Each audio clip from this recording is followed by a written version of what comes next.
Bonjour à tous, j'espère que vous allez tous bien. Ici Teslafil. On a quitté les Vosges aujourd'hui, donc on est parti de Cornimont pour aller, pour que mon fils lui puisse terminer son école de ski.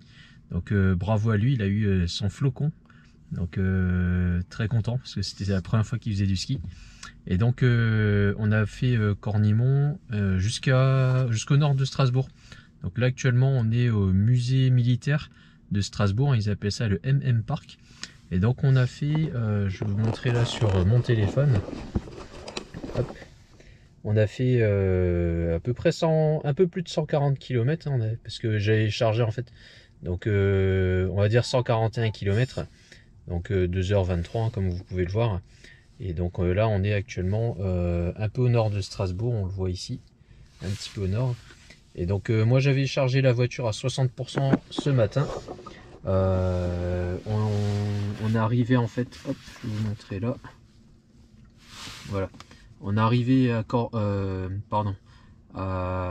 la Bresse, l'ISPAC, donc où on a pu faire du ski. Et puis ensuite donc on a fait un trajet là de 132 km. Et vous voyez que depuis la charge on a fait 148 km en 1h53 parce que c'est des routes où on était plutôt en montagne.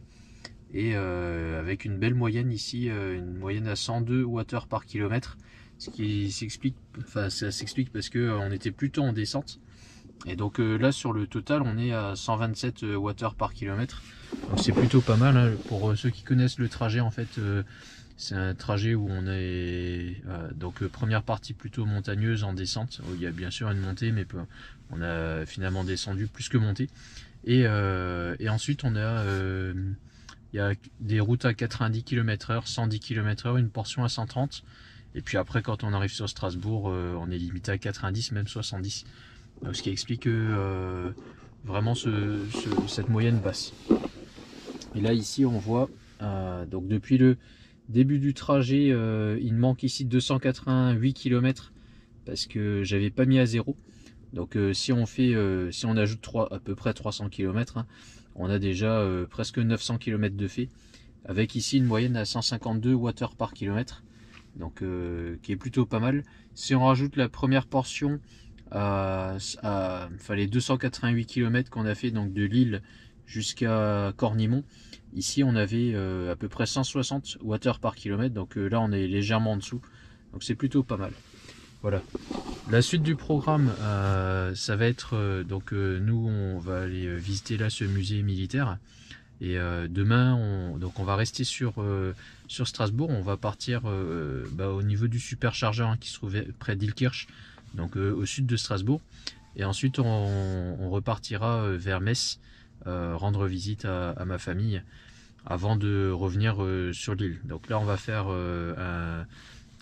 la suite, donc je résume, musée militaire, superchargeur, on passe la nuit sur Strasbourg, on va au musée, à la Cité des Sciences demain, musée des Sciences, Cité des Sciences de Strasbourg, avant de repartir donc vers Metz, puis Lille après une soirée passée à Metz.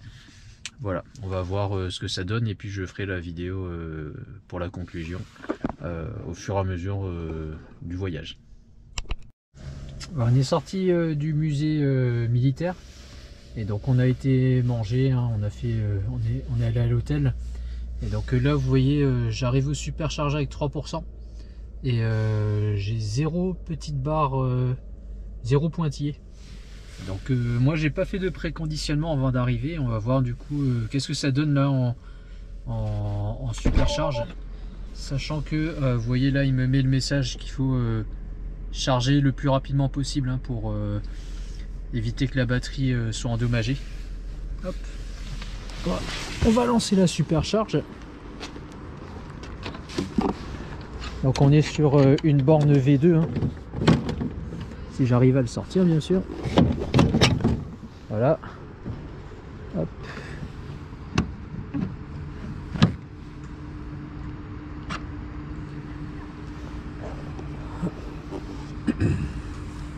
Comme d'habitude, le temps que ça se lance, il faut attendre quelques secondes. On a entendu un petit clic. Donc juste pour information, on n'est que 2 Tesla à charger actuellement sur le superchargeur là de Strasbourg. Donc il se trouve à Illkirch, hein, dans le sud de Strasbourg. Et donc là la charge vient de se lancer et on va charger donc de 3% à 80%. Donc là vous voyez que ça démarre pas très rapidement, hein. Il m'annonce 1h10 pour charger jusqu'à 100%. Donc moi je vais mettre 80% parce que c'est ce qui m'intéresse. Si j'arrive bien sûr.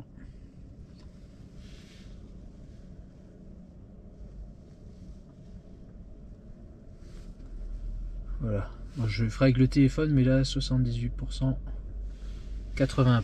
Voilà. Donc il m'annonce 40 minutes, il est 20h58. Hop là, je perds ma caméra. Il est 20h58, donc on va voir combien de temps il nous faut pour atteindre 80%. A tout de suite. Voilà, il est 21h35 et on atteint donc 80%.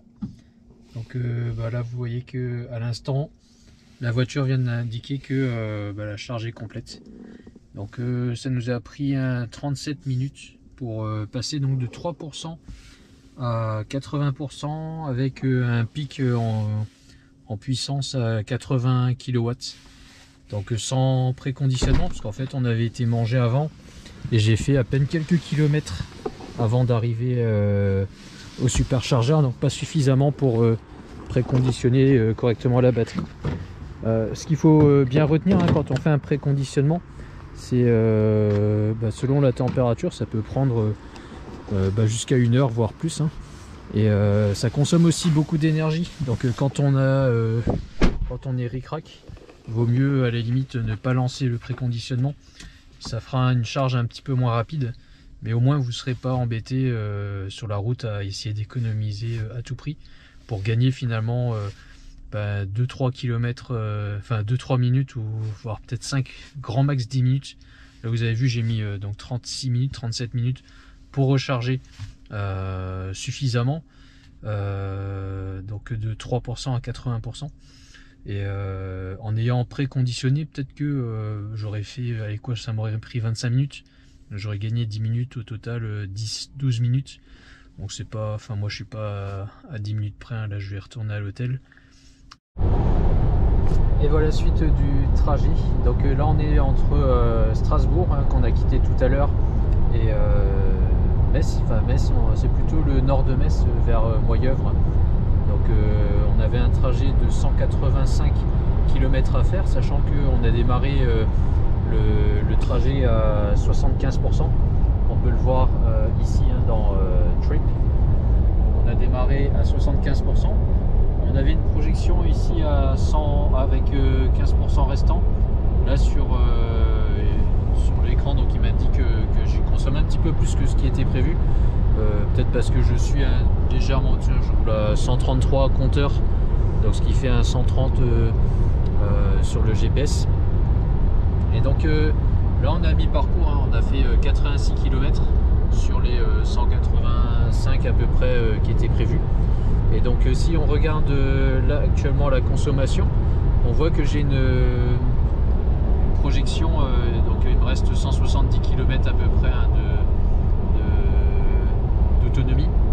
Et donc la moyenne ici, alors on est sur les 10 derniers kilomètres, c'est une moyenne à 137.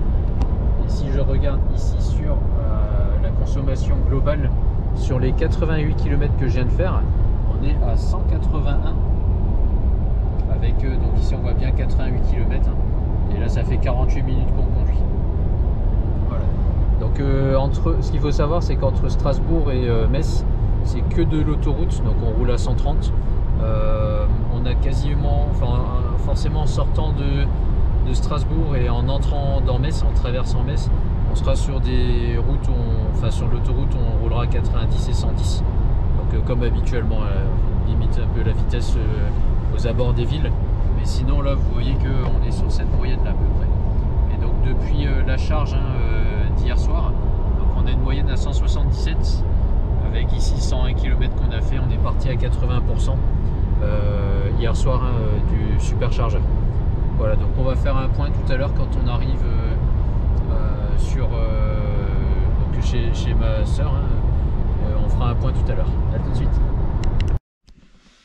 Suite du voyage, donc on est bien arrivé hier à bon port, hein, avec ce qui était plus ou moins indiqué par le GPS, donc aucun souci. Là on vient de charger, hein, on est le lendemain matin à 99%, avec ici donc on a 835 km hein, de distance parcourue hors tout premier trajet, et on avait 288 km hein, pour rappel, donc ça nous fait un total à 1123 km depuis le début de notre voyage, avec également donc en consommation moyenne 158 Wh par kilomètre, ce qui est vraiment pas mal.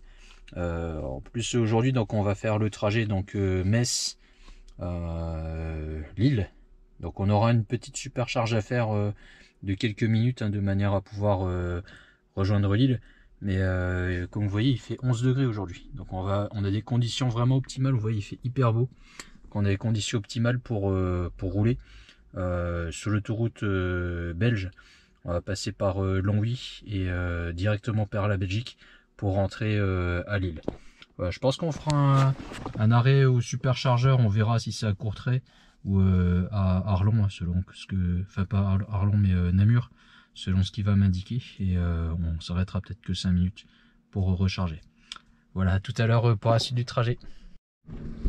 Et voilà, nous sommes arrivés au superchargeur de Namur, si je ne me trompe pas. Donc on a fait 213 km avec une moyenne à 157 Wh par kilomètre en à peu près 2 heures. Là, donc, ce qui nous reste à faire, là, c'est 145 km, hein, comme vous voyez ici, pour retourner chez moi. Hop, je sais pas si on voit bien. 1h29 de route. Et donc pour faire ces 145 km, je pense qu'il nous faudra recharger jusqu'à peu près 50%. Donc je vais me prévoir une petite marge de sécurité avec 55%. Donc on va faire un tout petit 31-55% sans préconditionnement. Et on va voir ce que ça donne. Voilà, ça fait 9 minutes qu'on charge, hein, on est à 52%. Et on voit que ça suffit largement là pour rentrer chez moi, et j'ai 7% à faire. Enfin, il me restera. Je devrais arriver chez moi à 7%. Donc je vais arrêter la charge de suite de manière à repartir. Et voilà, nous sommes arrivés, donc deuxième partie du trajet avec 146 km et donc une moyenne à 150 Wh par kilomètre en 1h30. Donc au total 1194 km auquel il faut rajouter 288 km hein, pour le tout premier trajet qu'on avait fait de Lille jusqu'à Cornimont dans les Vosges. Et ici donc non, je dis des bêtises, c'est même pas c'est jusqu'à Nancy. Et donc ici on a une moyenne sur les 1200 km qu'on a eu à 157 Wh par kilomètre. Et si on rajoute le tout premier trajet qu'on avait fait, on était à 160 et des brouettes. Donc la moyenne globale est aux alentours de 158, un truc comme ça, 159. Ce qui est plutôt pas mal hein, compte tenu du temps qu'on a eu et des températures qu'on a eu. Alors que retenir de ce voyage de presque 1500 km hivernal? On est passé par des températures négatives hein, et jusqu'à aujourd'hui il faisait 11 degrés, donc un gap, hein, 11 degrés c'est quasiment un temps printanier. Alors on a une consommation à ma grande surprise qui était plutôt faible, hein, 160 en moyenne Wh par kilomètre par ces temps-ci, avec du préconditionnement etc. C'est je pense vraiment pas mal. Forcément c'est plus qu'en été hein. En été je pense que je pourrais tourner aux alentours de 130-140, c'est ce que j'avais moi quand j'ai reçu la voiture fin septembre. Il faisait pas encore vraiment froid hein. Donc on était plutôt pas mal. Et donc par rapport à vidéo de Charles Camblin, donc Tesla Geek pour pas le nommer, qui avait fait donc son voyage lui vers les Alpes. Lui il avait une consommation avec une LR qui était aux alentours de 260 de mémoire hein, peut-être que je me trompe, ou 240 je sais plus, Wh par kilomètre. Donc le gap est quand même assez grand. Ça s'explique forcément par le fait que c'est une LR donc plus puissante avec deux moteurs, mais aussi parce qu'il a roulé probablement sur l'autoroute systématiquement à 130, peut-être même plus, je sais pas. Et alors que moi je suis passé par la Belgique, donc déjà on roule à 120 en Belgique, et puis en France quand on était dans les routes de col, etc., on n'était pas toujours à 130, on était même entre le Luxembourg, enfin Belgique, Luxembourg, enfin je sais même plus, ouais on a traversé le Luxembourg, Metz, Nancy et après dans les Vosges, c'était plutôt de l'autoroute, on était entre 110, il y a une petite portion à 130, mais sinon c'est du 90, 110, donc on peut pas rouler forcément très très vite. Donc ça c'est une des premières raisons pour laquelle j'ai pu diminuer moi ma moyenne de consommation. Donc ça c'est pas mal. Ce que je retiendrai également, c'est que pour la charge j'ai eu aucun souci et je posterai la vidéo plus tard. Donc sur la borne Fresh Miles, quand j'étais à Cornimont, j'ai eu aucun souci avec la carte ChargePoint que j'avais eu gratuitement en fait. Il faut simplement télécharger l'application et faire une demande. Et donc c'est une carte qui est utilisable quasiment partout si j'ai bien compris. Et donc c'est très intéressant parce que il n'y a pas besoin de payer la carte contrairement à ChargeMap par exemple. Sachant que ChargeMap lui va être plus répandu si je me trompe pas. Mais bon, pour les quelques fois que je m'en sers sur l'année, ça me gêne pas trop de devoir dépenser un petit peu plus. Pour quelqu'un qui charge systématiquement sur des bornes publiques, à ce moment-là, oui, peut-être que vaut mieux prendre une charge map pour pas se casser la tête et puis être sûr de pouvoir s'en servir. Voilà. Autre information donc concernant les pneus, donc effectivement, j'ai pas monté les chaussettes et j'ai failli taper. Ça, vous l'avez bien noté dans les commentaires. J'ai pas pris le temps de répondre à chacun, mais effectivement, c'est une erreur que j'aurais pas dû faire. Quoi qu'il en soit, ça a été fait. Et donc, oui, les routes de montagne, quand il y a de la neige, c'est mieux avec des pneus neige. Et encore mieux, probablement avec des chaussettes. Sachant que moi, il y avait de la neige vraiment sur cette partie-là. Et ensuite, dès qu'on descendait de 100 mètres d'altitude, il n'y avait plus de neige en fait, tout était dégagé. Et il n'a pas reneigé en fait durant les 6 jours où j'étais dans les Vosges. Il a juste neigé le jour où j'ai fait la vidéo. Et donc j'en ai profité pour on filmait juste à ce moment-là, donc je l'ai posté. Et voilà, sinon j'aurais rien eu à mettre dans la vidéo et ça aurait été... j'aurais même pas eu besoin de mettre les chaussettes parce qu'il faisait complètement sec et il n'y a pas eu de neige. Voilà. Donc moi c'est ce que je retiendrai moi de ce voyage. Autre remarque aussi, là je suis revenu avec mon neveu et ma nièce. Et donc on a laissé les skis, on a troqué les skis, les bottes de ski, les bottes, etc. que j'ai laissé chez ma soeur à Metz. Et donc on était bien chargé quand même, hein. 5 dans la voiture, donc il y a 2 adolescents plus mon fils qui est un peu plus jeune. Et le coffre toujours blindé, quoi. Il était vraiment chargé. Mais bon, on a pu déposer des affaires chez ma soeur qu'elle me ramènera le prochain week-end. Voilà. Donc c'est tout ce que j'ai à remonter. Et puis donc voiture très chargée et consommation pas forcément impactée. On l'a vu, 160 Wh par kilomètre, c'est tout à fait raisonnable pour un temps en hiver. Voilà. Donc je vous invite à commenter, hein, toujours, n'hésitez pas à me faire vos remontées. Et puis je vous dis à une prochaine vidéo. Au revoir.